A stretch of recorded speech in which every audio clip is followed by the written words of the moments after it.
Alright, we are live, ladies and germs, with the first edition of the Fuel here this evening.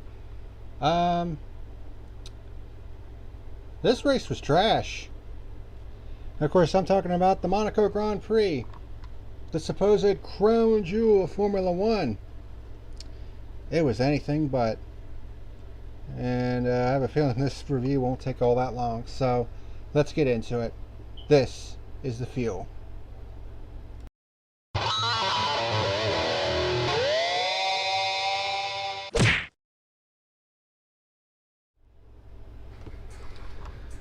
What's happening, ladies and germs? This is the Packerman, and welcome to this edition of the Fuel, of course, live on YouTube.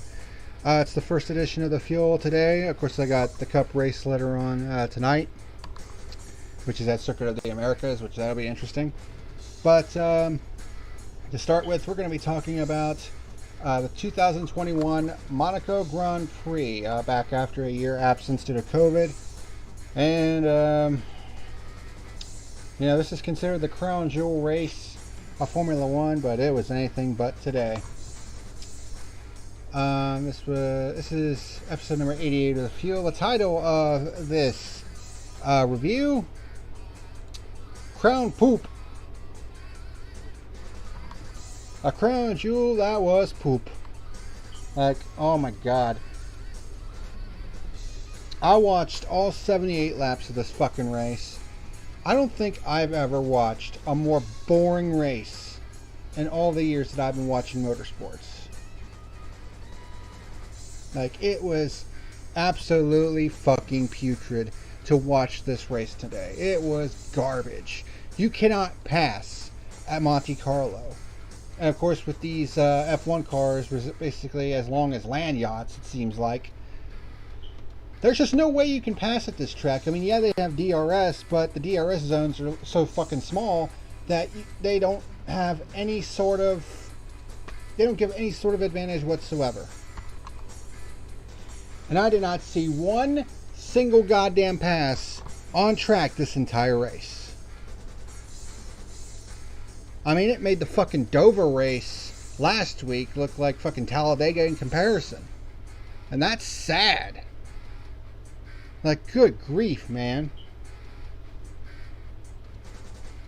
I mean, if it weren't for the fact that there were 0 safety cars in this race, which is hard to believe, considering how tight this track is, I mean, this race would have gotten a 0 straight up.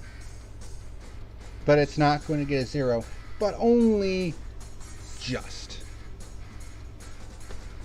This was, without a doubt, as far as the on-track action is concerned, it is, without a doubt, the worst race of the year so far between all the racing series that I've seen. And that's Formula One, IndyCar, and NASCAR. Like, this was straight fucking garbage. So, some of the headlines that came out of this race: Max Verstappen won the race. I mean, basically led stem to stern. Led all 78 laps on his way to victory. Even though he didn't sit on the pole, he was pretty much the pole sitter after Leclerc wasn't able to start, which that was the other big thing. Leclerc could not start this race because his gearbox decided to go poop. Because he won the pole, but then he crashed late in the qualifying session. They repaired the car, and they thought that the gearbox was fine, but then it basically shit itself as they tried to basically fire up the car before the start of the race, which really sucks because Leclerc is of course a Monaco driver. He's from the Principality of Monaco, born and raised in Monte Carlo, so for him to win the pole in this race was a big deal. And if he would have been able to if he would have been able to compete in this race starting from the pole, he had a chance to become only the second Monaco native to win his home Grand Prix. The last one was all the way back in 1931 by the name of Lewis Chilton. And in fact, I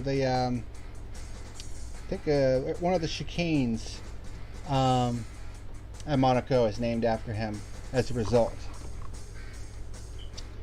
But yeah, but like I said, this was a boring ass race. Easily the worst of the year by far. You just cannot pass worth a fuck. And anytime drivers caught up to a driver in front of them, they would get all that dirty air, and it was just impossible to pass. It wasn't just difficult to pass, it was impossible. Nobody can make a single pass on track. The only reason why there's some drivers were able to move up, like Sergio Perez, who started 9th and ended up 4th.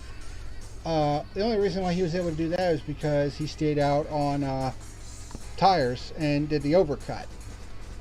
So that was literally the only reason. But let's go ahead and get into this review and get this done and over with. I mean, this is literally the only page of notes that I took for this race because so little happened in this race. But let's go ahead and get into it. The 2021 Monaco Grand Prix. Charles Leclerc, like I said, would have started from pole, but won't start due to it was actually a drive shaft that ended up being the issue. So that sucks. Hamilton, after a pretty shoddy qualifying effort, started in 7th position, which is where he would finish. He would have finished a little bit further, but Pierre Gasly and Sebastian Vettel managed to do an overcut on him and were able to finish ahead of him. So, pretty big deal as far as the points are concerned. But Verstappen gets a great start. He was starting 2nd, but he was now basically the pole sitter with Leclerc not starting. 78 laps around Monaco. Verstappen had a great start outrunning Valtteri Bottas into Saint Devat. So he leads lap 1. He starts setting fastest laps early as DRS is enabled on lap 4. George Russell started experiencing possible gearbox hiccups on lap 13, but I think it corrected itself. Mazepin and Norris were warned for exceeding track limits a couple of times, all of which were at the turn 10, turn 11 chicane. Mazepin goes a lap down on lap 24, fucking slow as hell. Lewis Hamilton was the first to pit on lap 30 for hard tires, which would turn out not to be a very good move. And then his teammate, Valtteri Bottas, would fall out of the race due to a very unusual set of circumstances. The right front tire would not come off the car, and the reason for that was the lug nut was cross-threaded. And when they tried to get it off, it basically stripped the threads off the tire hub on the axle. Yeah. So, yeah, a cross-threaded lug nut. That's something you don't hear very often as a reason for going out of the race, but that was basically what it was. And tough break for Bottas. He basically had a podium waiting in the wings for him. So he just cannot catch a break whatsoever, man. But Sebastian Vettel, like I said, had the overcut, managed to get in front of both Gasly and Lewis Hamilton to get up into the 5th position in his Aston Martin. Verstappen pits from the lead on lap 34. Sergio Perez took the lead briefly, but did not actually lead a lap.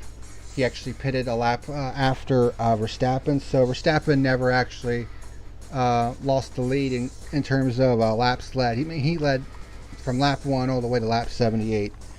Carlos Sainz is now 2nd in the Ferrari, 5 seconds back for Verstappen, but was closing on him a little bit at the halfway point of the race. He actually got it under 3 seconds at one point, but eventually Verstappen pulled away and nothing else happened after that as far as the lead is concerned, or anything else for that matter.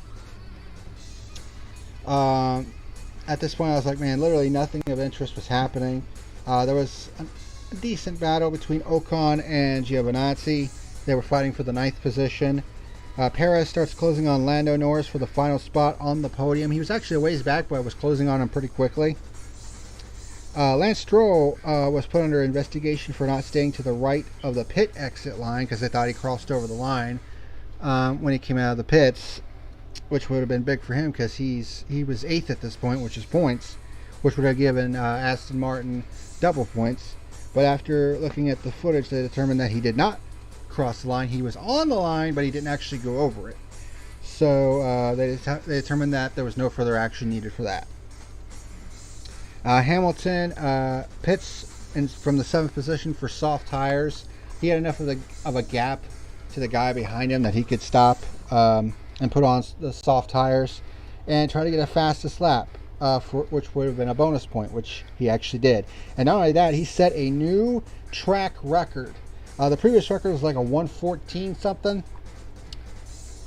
Hamilton set a 112.9, which is a brand new Monaco Grand Prix track record. In fact, this was considered one of the fastest Grand Prix races in history. Because, of course, not having any safety cars, I think, attributed to that. And only stopping for tires and not for fuel or anything like that, I think also attributed to it. But, yeah, that was basically all she wrote. Verstappen would go on to win the Monaco Grand Prix virtually uncontested. Carlos Sainz comes home in second, and Lando Norris holds Sergio Perez at bay to take the final spot on the podium, which is his second podium of the season, driving for McLaren. Yeah, this race sucked ass. Like, it was god-awful. One of the worst races I've ever fucking seen. And I've been watching racing for a long-ass time. Nearly 30 years at this point. So, you're going to see a lot of goose eggs. Overall lead changes, 0. Pure lead changes, 0 as a result. But safety cars, also a 0. So it's all zeros across the board. Woohoo! Fucking disgusting. So, race results for the Monaco Grand Prix. Max Verstappen, driving for Red Bull, takes the win in 1 hour, 38 minutes, 56.820 seconds, gets the 25 points. Carlos Sainz, driving for Ferrari, finishes 9 seconds back in the runner-up spot. Lando Norris gets his second podium of the season, driving for McLaren. Sergio Perez comes up just short of the podium, less than a little bit over a second and a half back on fourth. Sebastian Vettel with his first points of the season, driving for Aston Martin, with a top 5 run, so good job for him. Pierre Gasly in 6th, Lewis Hamilton in 7th. He does get the bonus point for fastest lap. Only 7 cars finished on the lead lap in this race. Lance Stroll comes home in 8th in the other Aston Martin. Esteban Ocon in 9th, and Antonio Giovinazzi gets the first point for Alfa Romeo in 2021. So good job by Giovinazzi. So, driver standings, we have a new championship leader as the pendulum swings back towards Red Bull, but only just barely. So Verstappen leads the point standings for the first time in his career with 105 points. Lewis Hamilton, though, is not that far behind. He's only 4 points back in second. Lando Norris, with both tasks going out of the race early, reclaims the number 3 spot in the points with 56 total points, but at this point, it's looking like a 2-horse race between Verstappen and Hamilton. Bottas drops back to 4th, with Sergio Perez moving up to 5th. So, once again, it's Mercedes and Red Bull. Then you have the 2 Ferraris of Leclerc, who was not able to start his home Grand Prix, which really sucks, and Sainz in 7th. Then you have Daniel Ricciardo and the other McLaren in 8th, Pierre Gasly in 9th, and Esteban Ocon rounds out the top 10 in the driver standings. Constructor standings. For the first time since 2018, we have a new leader in the constructor standings, and it is Red Bull. So the constructor standings is looking like it's going to become a great battle all season long between Red Bull and Mercedes. Red Bull only has a 1-point edge over Mercedes at this point, though, with McLaren in 3rd, holding that position over Ferrari by just 2 points. And then further back, you have Aston Martin now up to 5th in the point standings because they scored a crap ton of points today. No doubt thanks to Sebastian Vettel finishing in 5th. I think that certainly helped. AlphaTauri in 6th, and then Alpine Renault in 7th. Alfa Romeo scored their first point of the season with Giovinazzi finishing in the top 10, and then the last two teams who have not scored any points so far, Williams and Haas. I don't expect Haas to score any points this season because they're just poop. But as for my final rating for the Monaco Grand Prix, this race was straight fucking trash. I mean, if it weren't for the fact that there were 0 safety cars, this race would have gotten a 0 out of 10 because that's just how trash it was. But because of that one little thing, you know, a caution-free race, I'll give it a singular point, which isn't really saying much anyway. I mean, this race was still total fucking trash. I mean, completely unwatchable garbage. You cannot pass all day long. I mean, there were no real interesting battles to speak of. You know, this is one of those races where you can just file away under, yeah, we're by it, we're done. See you at the next race. That's basically what it was. I mean, Verstappen will remember this day because, I mean, it's the biggest win of his career so far. But for the rest of us, we're sure shall not going to remember this race because literally nothing fucking happened in it. Nothing of note. No historic thing, you know, other than maybe the lap record, but who gives a shit about that, really? Which is a shame because, I mean, this is the crown jewel of Formula One, but today it was anything but. So that's going to do it for this review of the Monaco Grand Prix. The first of 2 reviews that I'm doing today. Of course, later on tonight, I'm going to be reviewing the Cup race at Circuit of the Americas, which at this point will start in about 2 hours. So it'll be interesting to see how that one turns out. But thank you very much for watching this review of the Formula One Monaco Grand Prix for 2021. And until next time, this is the Packer Man signing out. See you later. Thank you for watching tonight's video. Be sure to like and subscribe, you rats!